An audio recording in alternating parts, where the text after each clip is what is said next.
नमस्कार, मैं हूं आपके साथ गुंजन दीक्षित। मध्य प्रदेश में जहां कोरोना अब कोने में सिमट तो गया है, लेकिन लापरवाही कोरोना को एक कोने से कोने कोने तक फैलाने के लिए फिर से आमंत्रण देने की तैयारी में है।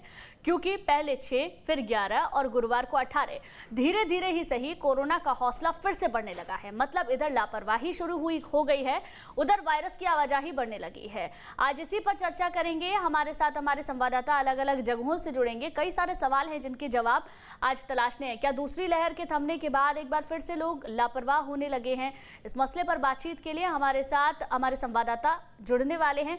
लेकिन देखिए, समझने की बहुत ज़्यादा ज़रूरत है। कोरोना की जो स्थिति है पहले से काफ़ी हद तक बेहतर हुई है, लेकिन उसके बावजूद भी हालात अभी सुधर नहीं रहे हैं। कोरोना संक्रमण को लेकर आपकी और हमारी जरा सी लापरवाही बहुत भारी पड़ सकती है। ऐसा हम इसलिए कह रहे हैं क्योंकि देश में कोरोना के केस एक बार फिर बढ़ने लगे हैं।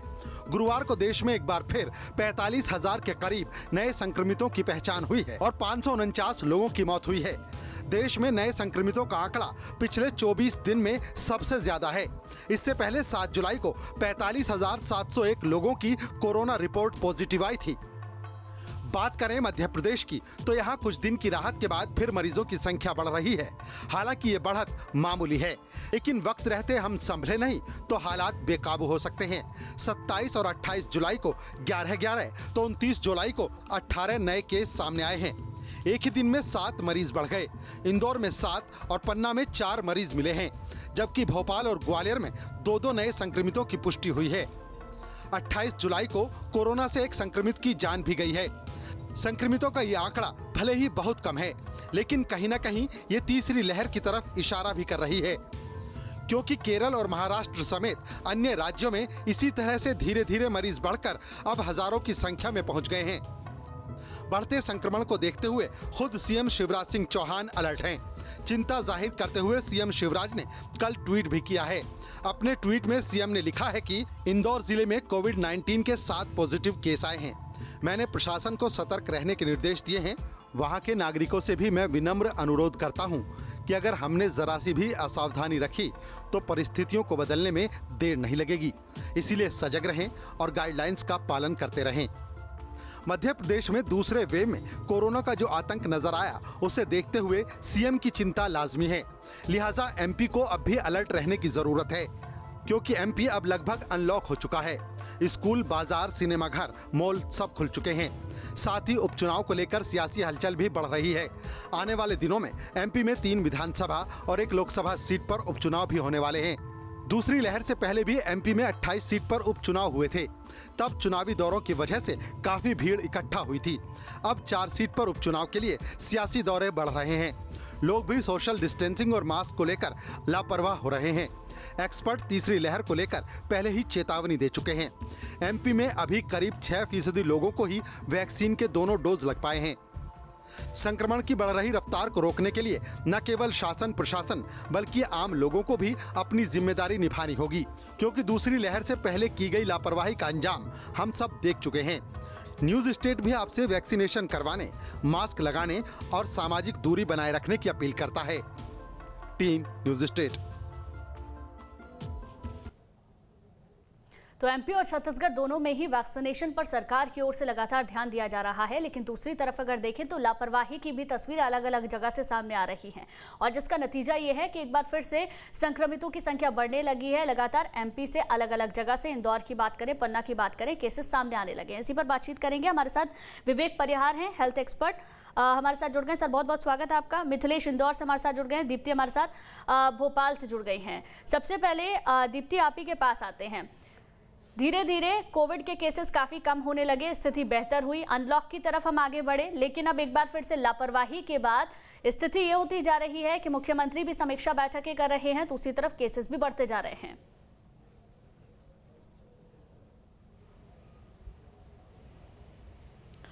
बिल्कुल गुंजन, जैसे ही सब कुछ अनलॉक हुआ, थोड़ा समय बीता कि उसके बाद केसेस बढ़ने लगे हैं। कल मुख्यमंत्री ने खुद इस बारे में ट्वीट करा। इंदौर में 7 नए केस आए, उसको लेकर उन्होंने चिंता जताई और ये बताया कि वहाँ के अफसरों को इस चीज़ के लिए निर्देश दे दिए गए हैं कि वो सतर्क रहें और सावधान रहें। तो ये बात अकेले सिर्फ इंदौर के अफसरों के लिए नहीं है, बल्कि कल पूरे मध्य प्रदेश में 18 नए केस आए हैं और अब तक 130 केस हो चुके हैं जो एक्टिव केस हैं। तो ये सबसे बड़ी बात, चिंता की बात है कि आज 130 है और जिस तरीके से कोरोना जिस तरीके का फैलता है, या फिर ये कहें कि कोरोना के संक्रमण की दर जिस तेजी से अचानक बढ़ जाती है उसका पता नहीं चलता। तो आज 130 केस हैं, हो सकता है कि कल को ये कल की तारीख में और 10-12 केस पूरे मध्य प्रदेश में आ जाएं। हालांकि अभी ये 2-3 जिलों में ही है, लेकिन कहीं ना कहीं बहुत ज़्यादा सतर्कता की ज़रूरत है। अगर सतर्कता अभी से नहीं बरती गई, सावधानी अभी से नहीं बरती गई, तो इसका आंकड़ा बड़ी तेजी से बढ़ सकता है और तीसरी लहर की आशंका तो लगातार बताई ही जा रही है। तो हालांकि मुख्यमंत्री खुद इस बारे में आज एक कॉन्फ्रेंस भी करेंगे और उन्होंने कल भी अफसरों से कहा है और लगातार वो इस बात को बोलते रहे हैं कि कोरोना अभी खत्म नहीं हुआ है, तीसरी वेव की आशंका अभी खत्म नहीं हुई है। तो कहीं ना कहीं ये स्थितियां बिगड़ सकती हैं, इसलिए अभी से सभी को सावधानी रखनी होगी और कोरोना एप्रोप्रिएट बिहेवियर जो लगातार बताया जा रहा था उसको लेकर के लोग कुछ लापरवाह हो चुके हैं, उसको फिर से अपनाना पड़ेगा। बिल्कुल, अपील तो लोगों से लगातार की जा रही है, लेकिन उसके बावजूद भी लापरवाही भी सामने आ रही है और कहीं ना कहीं लोगों के जहन से अब कोरोना को लेकर जो डर पहले बना हुआ था वो अब पूरी तरीके से निकल चुका है। मिथिलेश, इंदौर की बात करें तो इंदौर में अब फिर से पॉजिटिव केसेस की संख्या बढ़ने लगी है। इंदौर वो जिला है जहां पर पहली लहर में भी हाहाकार मचा, दूसरी लहर में भी हाहाकार मचा, जाने कितने ही लोगों की जान नहीं चली गई। तीसरी लहर ना आए इसके लिए बहुत ज्यादा जरूरी है वहां के लोग भी ये समझे और प्रशासन भी सख्ती दिखाए।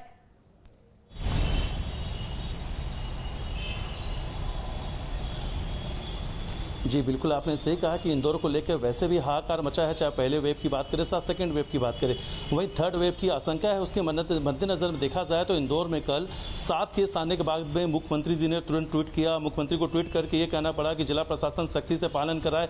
नागरिकों से उन्होंने अनुरोध किया कि जो कोरोना की गाइडलाइन है उस नियमों का आप पालन करें। मात्र 7 केस आते साथ ही उन्होंने ये चिंता जताया, क्योंकि देखिए 7 केस से 50 अभी 50 से 100-200 बढ़ने में ज़्यादा वक्त नहीं लगेगा। तो इंदौर शहर की बात की जाए तो पिछले 10 दिन के अंदर 33 केस सामने अभी तक आए हैं और पिछले एक सप्ताह के अंदर 2 बार ऐसा हो चुका है कि 7-7 केस सामने आ चुके हैं। तो वहीं स्वास्थ्य विभाग के लिए भी चिंता का विषय है, क्योंकि जो बीच बीच में 7 केस आ रहे हैं, कभी 1 केस कभी 2, फिर अचानक से 7 केस आ जाते हैं। तो कहीं ना कहीं इस बात को लेकर अब स्वास्थ्य विभाग भी सजग है। स्वास्थ्य विभाग ने फिर से बैरिकेडिंग लगाना चालू कर दिया है, कॉन्टैक्ट ट्रेसिंग करना चालू कर दिया है। जिन घरों में कोविड पॉजिटिव लोग निकल रहे हैं उनके घरों के बाहर बैरिकेड लगाया जा रहा है। उनके अड़ोसी पड़ोसी लोग जो हैं उनकी ट्रेसिंग की जा रही है, सैंपलिंग की जा रही है। 10,000 के आसपास रोजाना सैंपल लिए जा रहे हैं। अब कॉन्टैक्ट ट्रेसिंग का काम फिर से 3 महीने बाद में शुरू हो चुका है। बैरिकेड लगाए जाकर तो जिला प्रशासन ने तमाम व्यवस्थाएं चालू कर दी है। मुख्यमंत्री शिवराज सिंह चौहान के निर्देश देने के बाद में फिर से जिला प्रशासन स्वास्थ्य विभाग को निर्देश दे दिया। स्वास्थ्य विभाग आज चालानी कार्रवाई भी कर रहा है, कॉन्टैक्ट ट्रेसिंग भी कर रहा है। और सबसे बड़ी बात मैं आपको यह बताना चाहता हूं कि जो कल 7 केस आए, उन 7 केस में 7 के 7 ऐसे लोग हैं जिन्हें कोविड का टीका लग चुका है। कुछ 2 लोग ऐसे थे जिन्हें सिर्फ पहला टीका लगा होगा, बाकी 5 लोग ऐसे हैं जिन्हें दोनों टीका लग चुका है। वहीं इसमें एक डॉक्टर हैं जिनको दोनों टीका लग चुका है, उनकी स्थिति थोड़ी सी गंभीर होने पर उन्हें अस्पताल में भर्ती करना पड़ा। वहीं ऐसे 2 लोग हैं जिन्हें आखिर 1.5 महीने बाद फिर से कोविड केयर सेंटर भेजना पड़ा, बाकी लोग अपने घर में ही ठीक है। तो फिलहाल फिर से स्वास्थ्य विभाग ने तैयारियां शुरू कर दी हैं। कॉन्टैक्ट ट्रेसिंग का दायरा जो है वो बढ़ाया जाएगा, क्योंकि जो इंदौर की बात की जाए, इंदौर पूरे प्रदेश में और नहीं देश में भी हॉट जोन में नाम था कि सबसे ज्यादा जो प्रदेश की बात करें आंकड़े इंदौर से थे। 1800 से 2000 के लगभग रोजाना केस मिल रहे थे। स्थितियां सुधरना जैसे ही चालू हुई, लोग लापरवाह होने लग गए। अगर इंदौर की बात की जाए, बाजारों में आज भी इतनी भीड़ उमड़ रही है, चाहे 56 चौपाटी की बात की जाए, चाहे पर्यटक स्थल की बात की जाए, चाहे राजवाड़ा की बात की जाए, लोग फिर से लापरवाह दिखे और उसका असर फिर से दिखने लग गया कि आंकड़े धीरे धीरे बदल रहे। वहीं हम देश की भी कुछ बात करें, 5 राज्यों की, चाहे केरल है, कर्नाटका है, आंध्र प्रदेश है, तमिलनाडु है, महाराष्ट्र है, तमाम जगह के जो तस्वीर है वो बदलते जा रही है। इसलिए हमें सजग रहना पड़ेगा, लापरवाही हमें बंद करनी पड़ेगी। बिल्कुल मिथिलेश, लापरवाही की जो तस्वीरें आ रही हैं वो कहीं ना कहीं डराने वाली भी हैं और मैंने बार बार कहा कि जिस तरीके से लोग लापरवाह हो रहे हैं, कहीं ना कहीं जो डर है लोगों के जहन से वो पूरी तरीके से निकल चुका है। विवेक परिहार जी, लगातार केसेस हमने देखे हैं, दूसरी लहर में किस तरीके से स्थिति इतनी ज़्यादा बेकाबू हो गई, ऑक्सीजन की किल्लत की भी हालत हमने देखी, कितने ही लोगों की जान चली गई। तीसरी लहर भी संभावित है। ऐसे में धीरे धीरे करके अब केसेस बढ़ते जा रहे हैं, क्या कदम उठाने की ज़रूरत नज़र आती है? क्योंकि लोगों से अपील तो लगातार की ही जाती है, लेकिन कितना लोग उसका पालन करते हैं ये सबसे ज़्यादा ज़रूरी हो जाता है।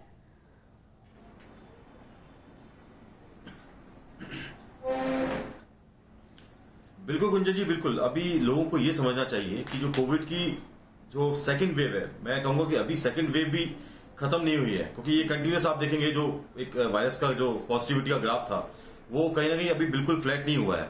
तो विशेष लोगों को ध्यान देने की जरूरत है। जितने भी कोविड के प्रोटोकॉल्स हैं जो उन्होंने अभी तक फॉलो किए हैं, आप देखिए पिछले 2-4-5 दिनों में मैं देख रहा हूँ कि आदमी मतलब लोग बिल्कुल कोरोना को बिल्कुल भूल गए हैं। उनको लग ही नहीं रहा कि जो 2 महीने पहले जो भयावह स्थिति थी, जब वो ऑक्सीजन के लिए और इंजेक्शन के लिए दर दर घूम रहे थे, वो सब चीजें जो है उनके दिमाग से निकल चुकी हैं। वो सब चीजों को जो है बिल्कुल रिमाइंड करते हुए लोगों को सारी जो प्रोटोकॉल्स हैं वो फॉलो करने चाहिए। और वैक्सीनेशन, मैंने कहा वैक्सीनेशन जो है थोड़ा सा गवर्नमेंट को जो वैक्सीनेशन प्रोग्राम है उनको फास्ट चलाना चाहिए, क्योंकि पिछले मंथ की बात करें तो वैक्सीनेशन प्रोग्राम जो है काफी अच्छा गवर्नमेंट ने किया था। एक महाअभियान भी चलाया था और नंबर ऑफ जो पर डे वैक्सीनेशन था वो भी काफी किया था। लेकिन अभी पिछले कुछ दिनों में देख रहा हूँ कि थोड़ा सा स्लैग आ गया, थोड़ा सा जो है वैक्सीनेशन का प्रोग्राम में थोड़ा सा स्लो हो गया। तो ये इस प्रोग्राम को भी फास्ट चलाना चाहिए और गवर्नमेंट को अवेयरनेस प्रोग्राम जो है कंटिन्यूअस चलाना चाहिए। बीच में बिल्कुल भी अभी 10-15-20 दिन से देख रहा हूँ बिल्कुल जो है गवर्नमेंट भी इस चीज को थोड़ा सा नेग्लेक्ट कर रही है। तो वो चीजें जो है लोगों के मन में बैठाना चाहिए कि अभी भी सेकेंड वेव जो है वो खत्म नहीं हुई है और आप वैक्सीनेशन लगाने के बाद भी आपको जो है सारे प्रोटोकॉल्स फॉलो करने हैं, क्योंकि वैक्सीनेशन का मतलब ये नहीं कि आप जो वैक्सीन आपने डोज ले ली तो आपको कोविड नहीं होगा। तो इस चीज को जो है लोगों को दिमाग में बिल्कुल बैठा के चलना चाहिए। ठीक है डॉक्टर।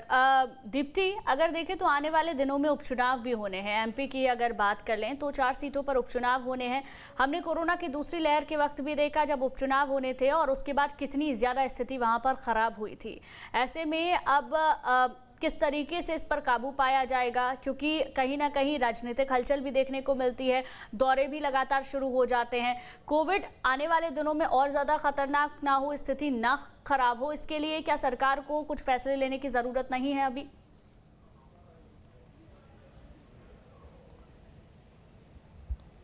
देखिए गुंजन, सबसे बड़ी बात तो आपने जो उपचुनाव की कही, तो उपचुनाव का लेटेस्ट अपडेट जो है वो ये है कि इलेक्शन कमीशन ने हाल फिलहाल हाईकोर्ट में यह बात कही है कि वो इस तरह अभी कोई इलेक्शन नहीं करा सकते, चाहे वो नगरीय निकाय चुनाव हो चाहे वो उपचुनाव हो। खासकर नगरीय निकाय चुनाव, जो लोकल नगर सरकार के चुनाव होते हैं वो तो और ज़्यादा मतलब इसी तरह के कि उपचुनाव से भी ज़्यादा वो होंगे, सब छोटी छोटी जगह पर चुनाव होंगे। तो उपचुनाव के नगरीय निकाय चुनाव के लिए साफ तौर पर मना कर दिया है और इलेक्शन कमीशन ने कोविड की 3rd वेव की आशंका का ही हवाला दिया है कि इसी के चलते हाल फिलहाल ये नगरीय निकाय चुनाव नहीं हो सकते। और मुझे ऐसा लगता है कि जब नगरीय निकाय चुनाव के लिए गाइडलाइन है तो ये सेम चीज जो है उपचुनाव के लिए भी होगी। तो कहीं ना कहीं ये माना जा सकता है कि इस बार इलेक्शन कमीशन ने चुनाव को लेकर थोड़ा सा इस रुख को रखा है कि अगर सेकेंड वेव इतनी तगड़ी आई थी इलेक्शन के चलते, कहीं ना कहीं वो और बढ़ी थी, तो इसलिए अभी चुनाव के लिए रोका गया है। लेकिन हाँ, ये बात बिल्कुल सच है कि सब कुछ अनलॉक होने के बाद कई तरह के राजनीतिक कार्यक्रम शुरू हो जाते हैं, कई तरह के धार्मिक कार्यक्रम शुरू हो जाते हैं। तो अब सबसे बड़ी चीज़ ये है कि व्यक्ति विशेष को ही इस बात का ध्यान रखना होगा कि वो खुद से कितना प्यार करता है, कुल मिला के, कि उसको खुद को कितना इस चीज़ को ध्यान रखना है कि उसको खुद को कोरोना से बचाना है, अपनी फैमिली को कैसे कोरोना से बचाना है। तो ये person to person COVID appropriate behaviour जब शुरू होगा तभी ये चीज़ें शायद ठीक हो पाएंगी, क्योंकि केस तो बढ़ने लगे हैं। एक आकलन ये भी कहता है कि काफ़ी सारे लोगों में एंटीबॉडी हो चुकी है, इसलिए केसेस और इसलिए अब कोई लहर नहीं आएगी, तो वो भी अच्छी बात है। लेकिन अगर नंबर ऑफ केसेस भी बढ़ते हैं तो ये भी अपने आप में चिंताजनक बात है और लोगों को इसका ध्यान रखना होगा। खास करके जनप्रतिनिधियों को भी ये ध्यान रखना होगा कि वो ऐसे कोई आयोजन ना करें जिसमें भीड़ जुटे। खास करके सरकारी आयोजन तो हाल फिलहाल खैर बड़े नहीं हो रहे हैं, ज़्यादातर वर्चुअली हो रहे हैं, पर ध्यान रखना बहुत ज़रूरी है, चाहे वो आम हो चाहे वो खास हो, क्योंकि आप खुद ही अपनी मेहनत से अपने आप को कोविड से बचा पाएंगे। बिल्कुल दीप्ति। मिथिलेश, अनलॉक जिस तरीके से किया गया, क्या अनलॉक करने में, पूरी तरीके से अनलॉक करने में जल्दबाजी सरकार की ओर से नहीं दिखाई गई? क्योंकि तीसरी लहर संभावित थी, ये सब जानते हैं कि अक्टूबर नवंबर में तीसरी लहर आ सकती है। पूरी तरीके से सब कुछ खोल देना क्या आने वाले दिनों में भारी नहीं पड़ सकता है?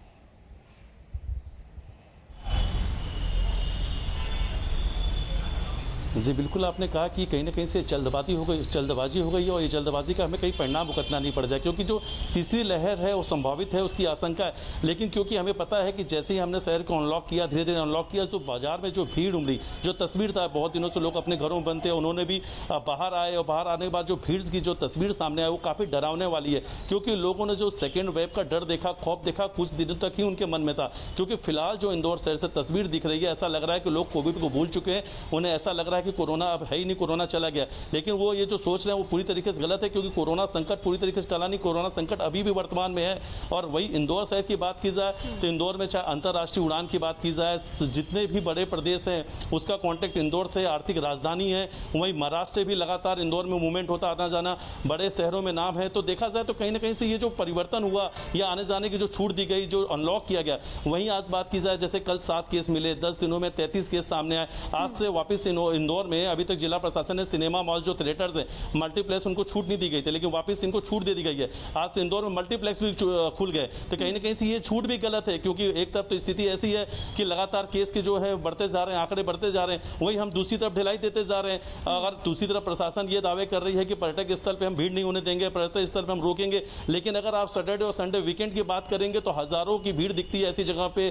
चाहे राजवाड़ा की बात करें, छप्पन की बात करे जाए तो तमाम जगह पे भीड़ मिल रही है। इंदौर की अगर मैं बात करूं तो लोग काफी लापरवाह हो चुके हैं, मास्क नहीं लगा रहे हैं, सैनिटाइजर नहीं लगा रहे हैं, उन्हें ऐसा लग रहा है कि कोरोना चला गया है, जिसकी भूल का नतीजा आने वाले में बहुत खतरनाक हो सकता है। यह लापरवाही हम सभी को भुगतना पड़ेगा। वहीं मैं आपको एक चीज और बताना चाहता हूं कि जो अभी जो डॉक्टर के अंदर जो कोविड पॉजिटिव है, डॉक्टर ने उनका टेस्ट किया तो उनके अंदर कोविड का एंटीबॉडी 1300% था, उसके बाद भी उन्हें तेज बुखार था, उनकी तबीयत ज्यादा खराब हुई, इसकी वजह से उनको अस्पताल में भर्ती करना पड़ा। तो कहीं ना कहीं हमें ये समझना पड़ेगा कि एंटीबॉडी जो बुजुर्गों के लिए है वो उतनी मतलब है सेफ, सुरक्षित रखेगी, लेकिन उतनी ही ज्यादा सुरक्षित नहीं रख पा रही, कहीं ना कहीं अस्पताल जाना पड़ रहा है। तो हमें ये सोचना पड़ेगा कि अगर हम कोई लापरवाह करते हैं, हमारी लापरवाही के हमारे परिवार को भी सजा भुगतना पड़ेगा, क्योंकि हमारे घर में कहीं बच्चे हैं, बुजुर्ग हैं, तमाम ऐसे लोग हैं। वहीं तीसरी वेव जो है संभावित है, साथ साथ अपने परिवार के लिए भी खतरा बन सकते हैं अगर आप लापरवाही कर रहे हैं। ठीक है मिथिलेश, लौटूंगी आपके पास। विवेक परिहार जी, लापरवाही तो सामने आ ही रही है, लेकिन एक सर्वे हुआ, सर्वे में पता चला कि एमपी में काफी हद तक 50% यानी 60% से ऊपर लोगों के बॉडी में एंटीबॉडी बना हुआ है। इसे किस तौर पर देखा जाए, क्या इससे कितना फायदा होगा, क्योंकि वैक्सीनेशन पर भी सरकार लगातार जोर दे रही है और तीसरी लहर भी आ सकती है, केसेस आने शुरू भी हो चुके हैं, बेशक वो दूसरी लहर के ही हों, लेकिन एक बार फिर से मामले बढ़ रहे हैं।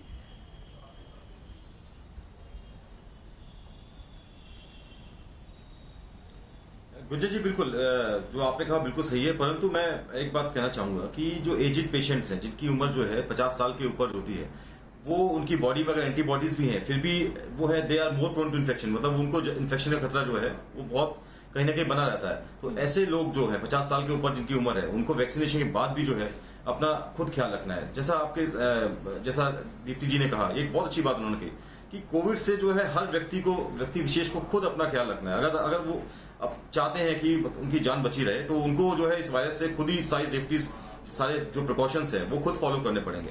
तो ये चीज जो है वायरस में अभी तक, मैं बताना चाहूंगा गुंजन जी आपको कि कोविड के केस में अभी तक कोई पर्टिकुलर स्टडी नहीं आई है कि ये थर्ड वेव आएगी या सेकेंड वेव कब खत्म होगी या जो वायरस है कब खत्म होगा।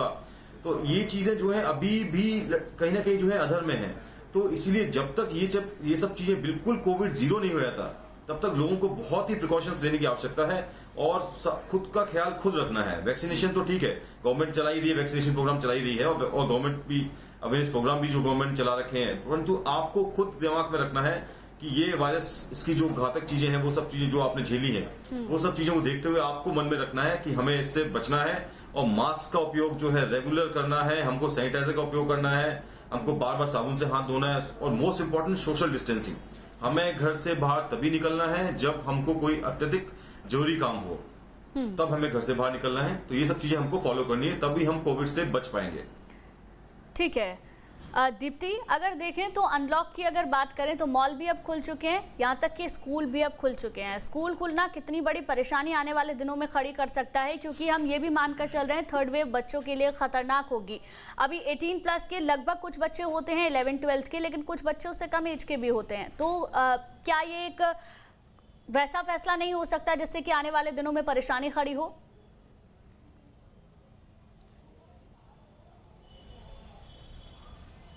देखिए, हालांकि स्कूल खुलने का फैसला हुआ है, स्कूल खुलने का जो फैसला हुआ है उसमें जिस तरीके की गाइडलाइन बनाई गई है वो तो काफ़ी बेहतर दिखाई देती है कि हफ्ते में 3 दिन एक बैच स्कूल जाएगी, 2 बैचों में स्कूल लगेंगे, सभी टीचर्स को वैक्सीनेट होना चाहिए। और स्टूडेंट तो चूँकि 12th तक पढ़ने वाले कुछ ही स्टूडेंट 18+ होंगे, तो कुछ को ही वैक्सीनेशन होगा।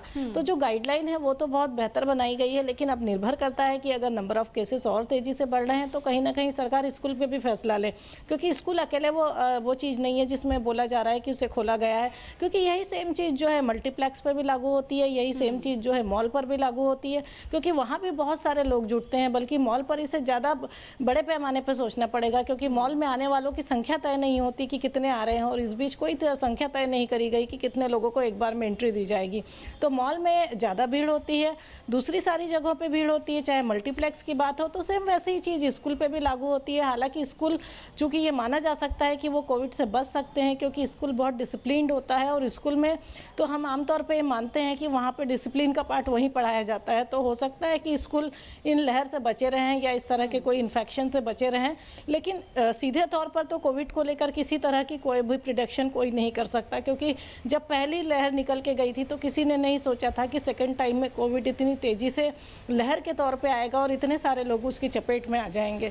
तो अब तीसरे में कहा जा रहा है कि लहर नहीं होगी, नंबर ऑफ केसेस बढ़ेंगे। पर अगर कुछ भी हो, नंबर ऑफ केसेस बढ़ें या फिर लहर हो, जो भी आशंकाएं हो, कम से कम इन सारी चीज़ों का ध्यान रखना होगा कि अगर नंबर ऑफ केसेस तेज़ी से बढ़ रहे हैं और अगर वो स्कूली स्टूडेंट में हैं या फिर वो कहीं भी हैं, मतलब नंबर ऑफ केसेस जिस भी ज़िले में बढ़ें, जहाँ भी बढ़ें, वहाँ स्कूलों को लेकर फैसला करना होगा। और वैसे भी स्कूलों का जो फैसला है सरकार ने तो किया है, पर इसके अलावा जो क्राइसिस मैनेजमेंट ग्रुप है पर्टिकुलर डिस्ट्रिक्ट का, उनके हाथ में भी ये दे रखा है फैसला कि वो भी तय कर सकते हैं कि स्कूल चलें या बंद किए जाएं। ठीक है दीप्ति।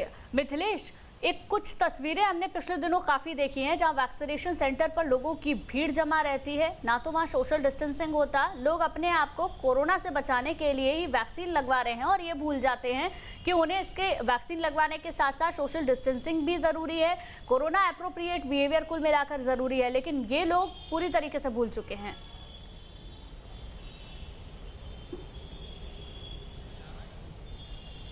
गुंजन, बिल्कुल आपने सही कहा कि जो ऐसी तस्वीर है वो तस्वीर इंदौर की कई जगह से सामने आई। फिर लेकिन जिला प्रशासन की बात किया जाए, जिला टीकाकरण अधिकारियों की बात की जाए, उन्होंने करीब इंदौर शहर के अंदर 250 वैक्सीनेशन सेंटर संचालित किया, जिसमें ड्राइव इन वैक्सीनेशन सेंटर 12 से अधिक बनाए गए, जहाँ पे आके आप इजिली आप वैक्सीन लगवाया जा सकता है। लेकिन लोगों ने उस चीज़ का ध्यान नहीं रखा। जो उनके घर के पास वैक्सीन सेंटर है, लोगों ने वही लगवाना सोचा। वो ये भूल जाते हैं कि जो कोविड है वो कोविड है। इस वक्त में कोविड का संकट का दौर चल रहा है। अगर आप जितना डिस्टेंस बनाएंगे, जितना दूरी बना के रहेंगे, उतना आप सुरक्षित रहेंगे, क्योंकि आप एक तरफ तो वैक्सीन लगवाने जा रहे हैं अपने आप को सुरक्षित रखने के लिए, वहीं दूसरी तरफ जब आप भीड़ में खड़े हो जाते हैं, भीड़ का हिस्सा बन जाते हैं, तो वहीं जो आपका जो संक्रमण होने का खतरा है वो काफी हद तक बढ़ जाता है। वहीं इंदौर की अगर बात की जाए तो इंदौर में वैक्सीनेशन सेंटर में बढ़ चढ़ के लोगों ने भागीदारी दी, काफी लोगों को अब तक वैक्सीन लग चुका है। जो 85% से ज्यादा ऐसे लोग हैं जो वैक्सीनेटेड हो गए। लेकिन बच्चों को लेकर जो 18 साल से नीचे के लोग जो हैं, उन्हें अभी तक कोई इस तरीके से ना वैक्सीन आई है ना उन्हें भी लगा गया है। लेकिन मैं इंदौर शहर की वो तस्वीर भी आपको बताना चाहता हूं कि फिलहाल अगर इंदौर शहर में खाने पीने की जगह, चाहे मॉल की जो तस्वीर है, अगर आप देखेंगे तो लोग अपने छोटे बच्चों को लेके ज्यादातर मात्रा में बहुत अधिक मात्रा में लोग पहुंच रहे हैं। ऐसी भीड़ दिखाई दे रही है जहां पे बच्चे मॉल्स के अंदर हैं। तो कहीं ना कहीं से हमें इस चीज का ध्यान रखना होगा कि जो बच्चों को अगर हम लेके आ जा रहे हैं, उनका संक्रमण का खतरा बढ़ सकता है, क्योंकि हम तीसरी वेव की बात कर रहे हैं, थर्ड लेयर की हम बात कर रहे हैं, उसमें बच्चों को सबसे ज्यादा खतरा बताया जा रहा है। ठीक है मिथिलेश। विवेक परिहार जी, केरल की अगर बात करें तो केरल में 22,000 के करीब केस 24 घंटे के अंदर सामने आए हैं। ऐसी स्थिति एमपी में ना बने। अगर पूरे देश में भी देखें तो 40-44 हज़ार के करीब मामले सामने आए, जिसमें कि 22,000 तो केरल से ही सामने आए हैं। एमपी भी कोरोना की दूसरी लहर में कोई पीछे नहीं रहा है, अच्छे खासे मामले यहाँ पर सामने आए हैं। दोबारा से ऐसी स्थिति ना हो, इसके लिए सरकार को क्या कदम उठाने चाहिए, लोगों को क्या कदम उठाने चाहिए?